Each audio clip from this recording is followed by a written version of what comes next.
This week I'm going to be talking about my plans for the area in front of the house, including how I want to turn this shed from an ugly eyesore into a beautiful lookout. And because I'm going to be talking a lot about the views around the garden, I've also taken a trip down into the view down there to show you some of it up close. This is what's coming up. The same level, relatively clear, outdoor eating area, barbecue area, swimming pool. Best view in the property, Petanka court, steps coming from the terrace above down to the terraces below. Over there.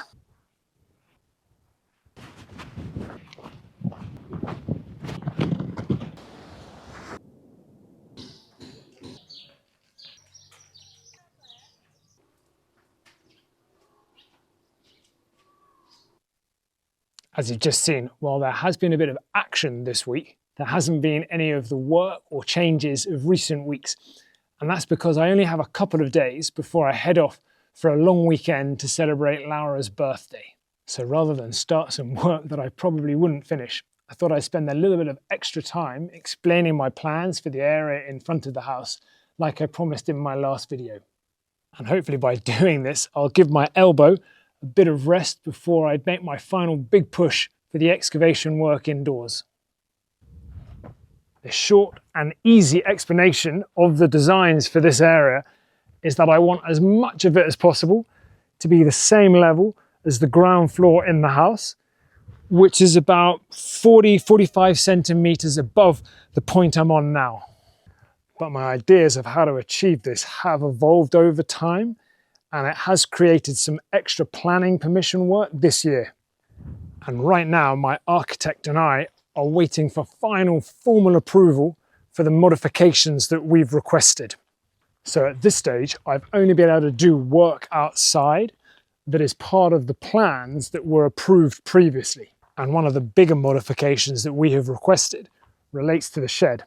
And to help you make sense of some of those changes, I thought I'd better explain some of the considerations behind the designs. A top priority has been to make the most of the views from as many places as possible.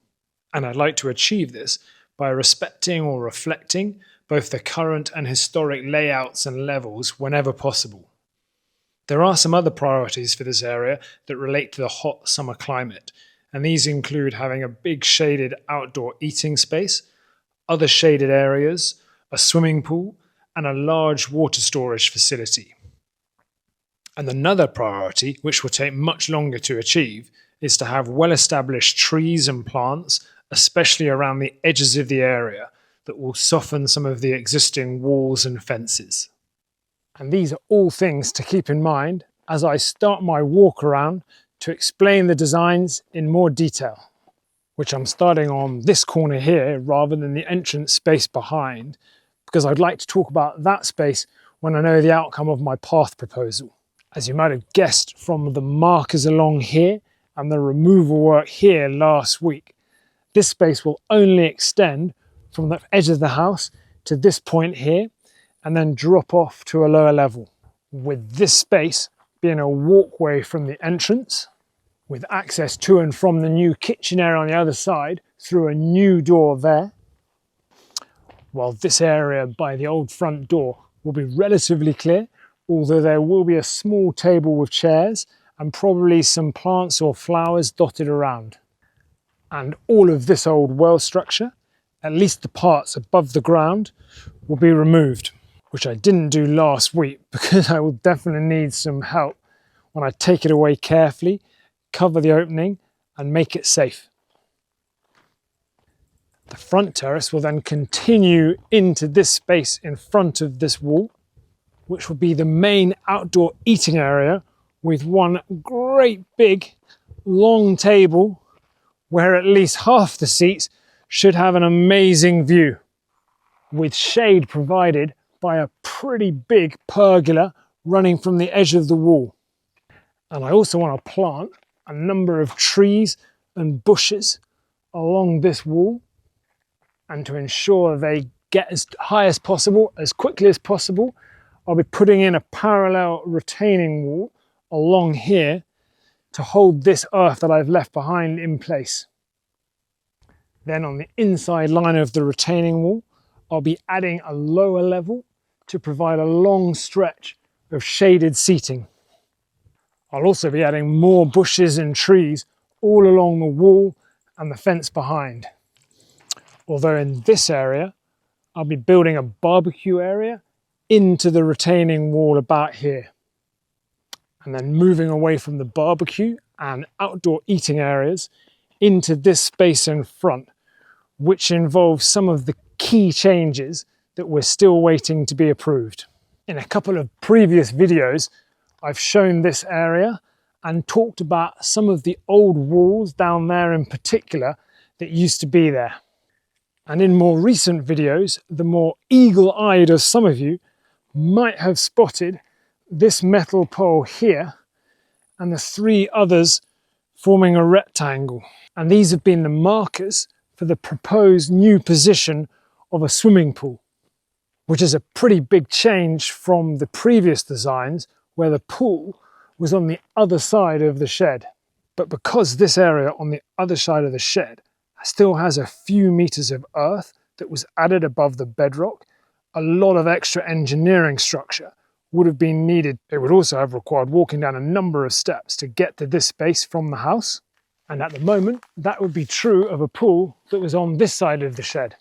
But the big change in the updated designs looks to change that situation.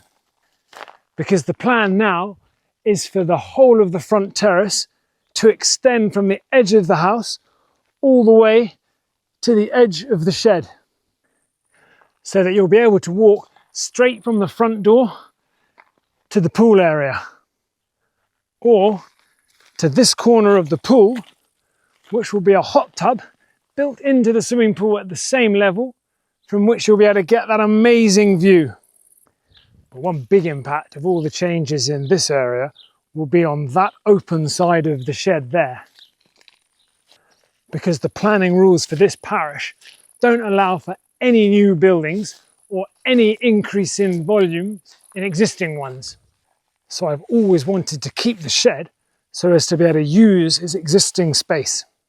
And my plan has always been to lower both its roof and its floor level so that it lines up with the front terrace. But in the previous plans, the shed would have been very visible, and on top, I had planned on putting some plants.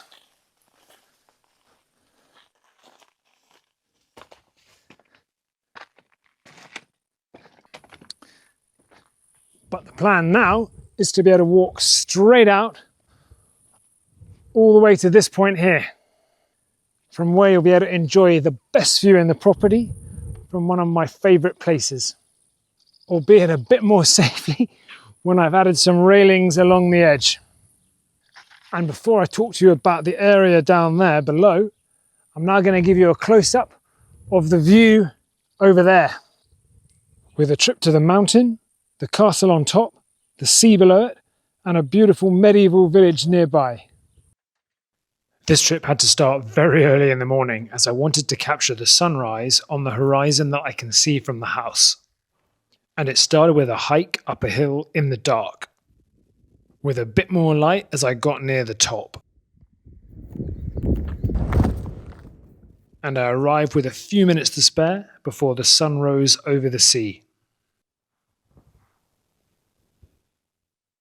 You might recognize some of this horizon line from the view from my house, especially these islands, the Illes de Medes.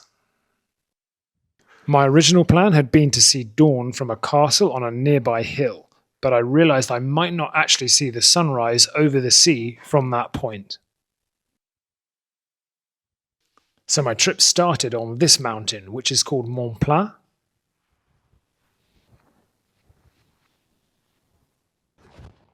And then I trekked over to the castle. The first part was actually pretty flat.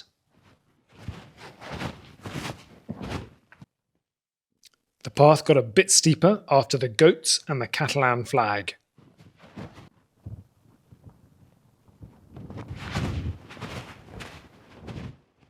The Montgri castle was built in the 13th century and can be seen for miles around.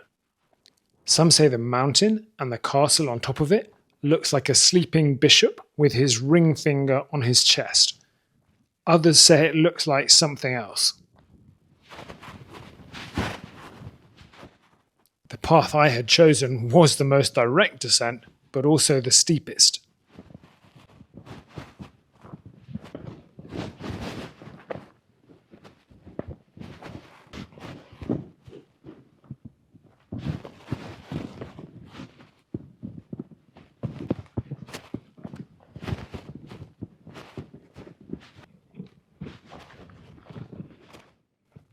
The castle is one of my favourite sights from my house, which is in the middle of the hills that you can now see on the horizon.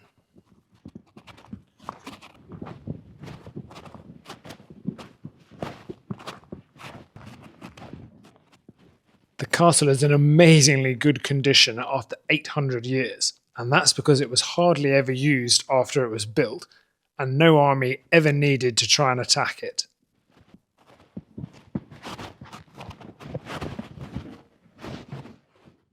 Once you get up to the ramparts, you can see all around. The sea to the east, the end of the Pyrenees and France to the north,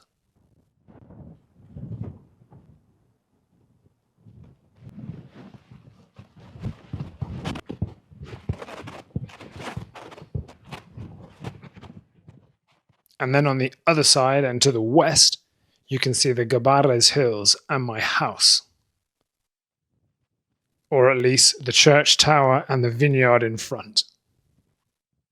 From my house to this part of the coast is about 25 kilometers, and later in the trip, I'll head down to a couple of points down there.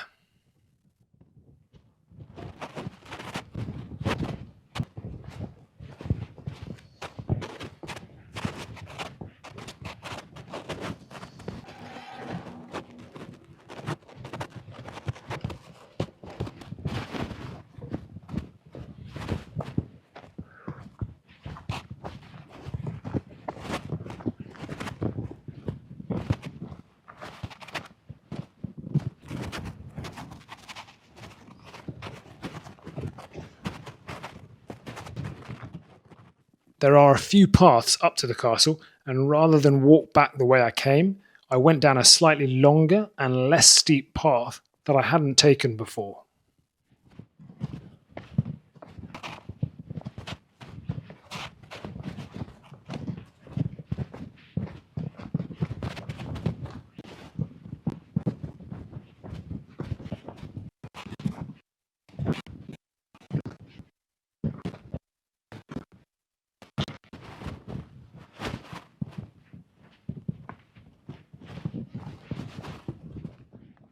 This path leads to a hermitage called Santa Caterina.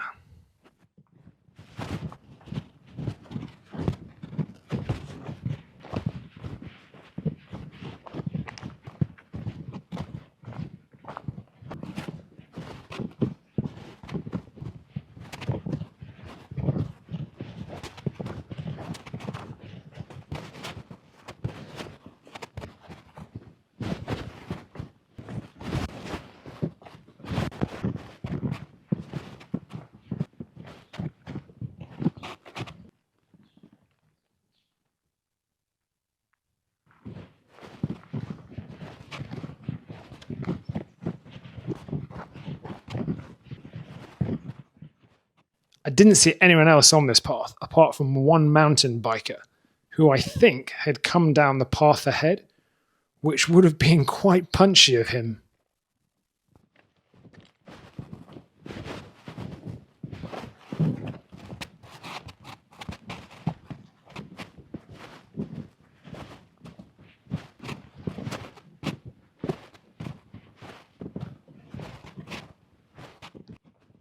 On the last part down to my car, the sun was now fully up, and I was getting a bit warm in my hiking clothes, and I was also getting a bit hungry.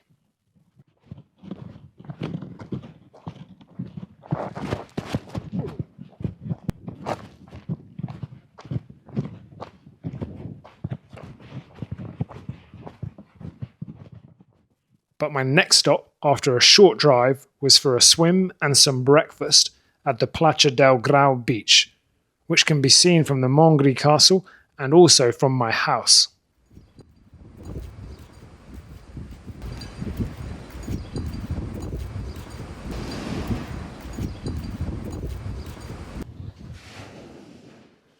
This is one of 3 really long sandy beaches on this stretch of the Costa Brava, but there are dozens of smaller beaches and calas in between. First of all, I went up a dune to look at the montgri castle.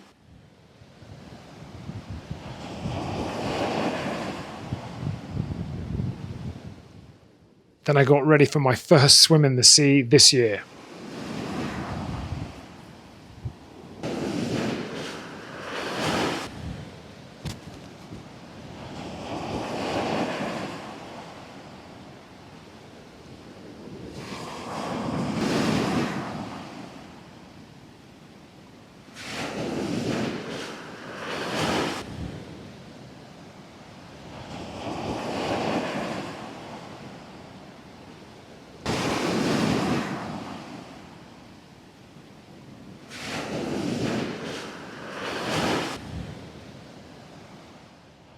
Then it was time for some breakfast.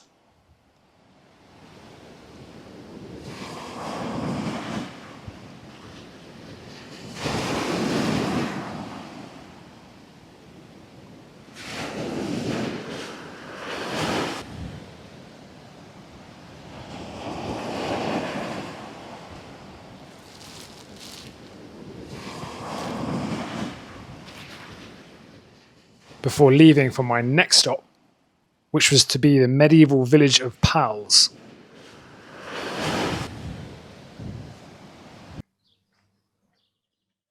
Which is only a short distance inland from the beach.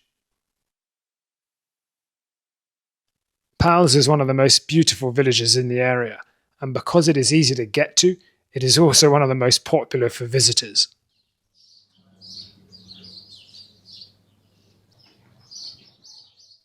For this visit, I was just doing a quick walk around, taking a few side streets to avoid filming too many other people.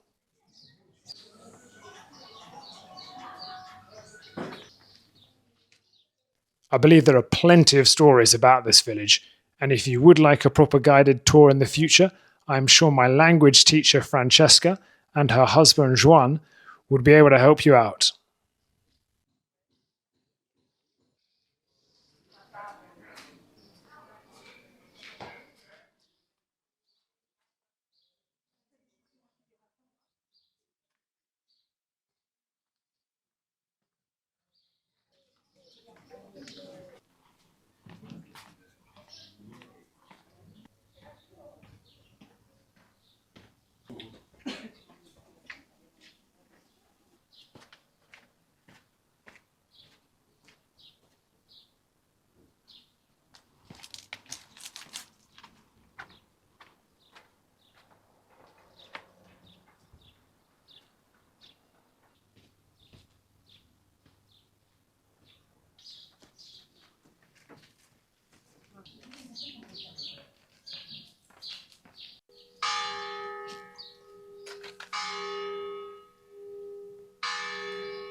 The tower wasn't open that morning, but I believe you can make out my house from the top of it.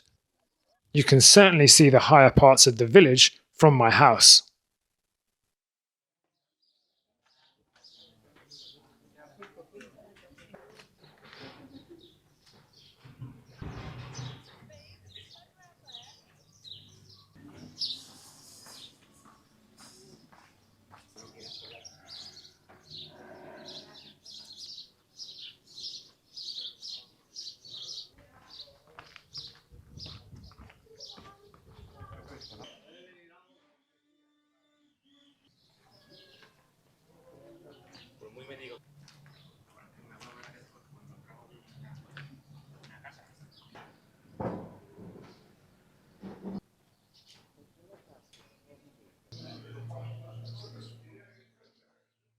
To get back to my car and finish my trip, I went down some of the outer streets and a few smaller alleyways.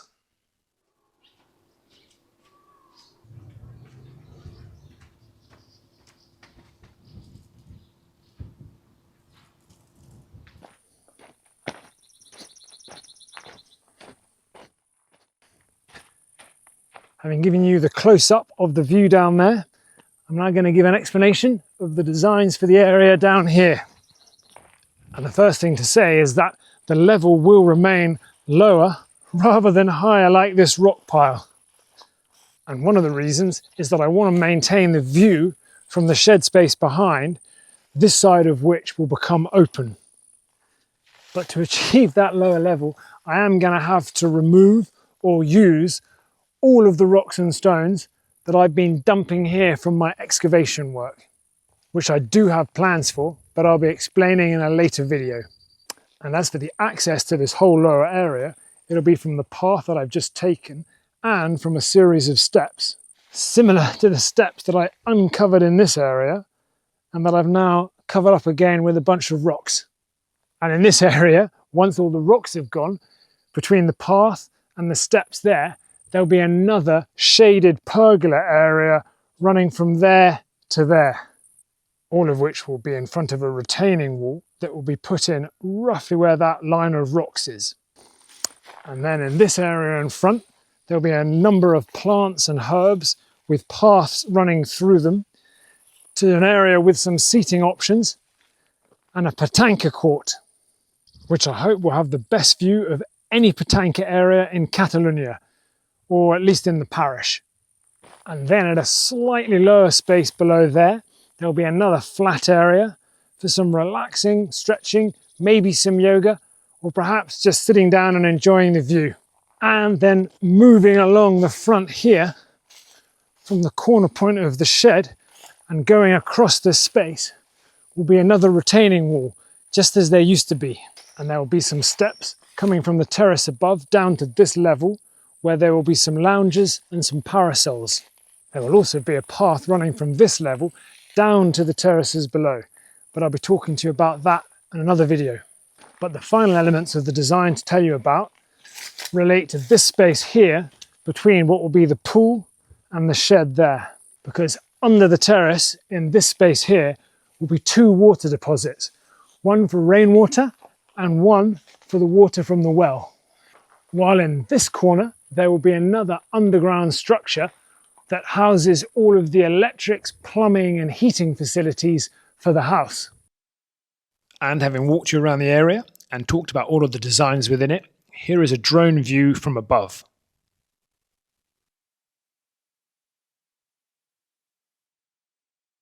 And here is a basic drawing of the designs, where we had to strip out all of the details for when we wanted to submit it to the council. But it should give you a pretty good idea of the overall layout.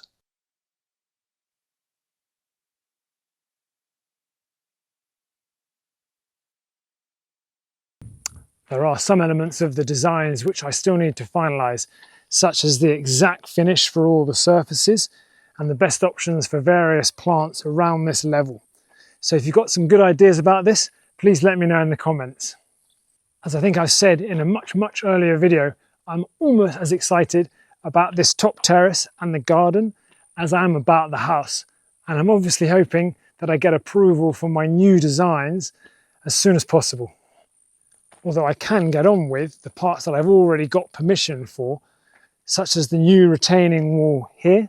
And on a final note, I'm moving towards this space here because most days that I'm at the house, I'll take a photo with exactly this perspective. For example, this is how the house looked from this point when I first bought it a few years ago. And these photos show some of the recent changes. And in the coming weeks, I hope that this view keeps moving towards my dream top terrace space. Starting from next week, when I'm back into the work after my weekend away. So I hope to see you then.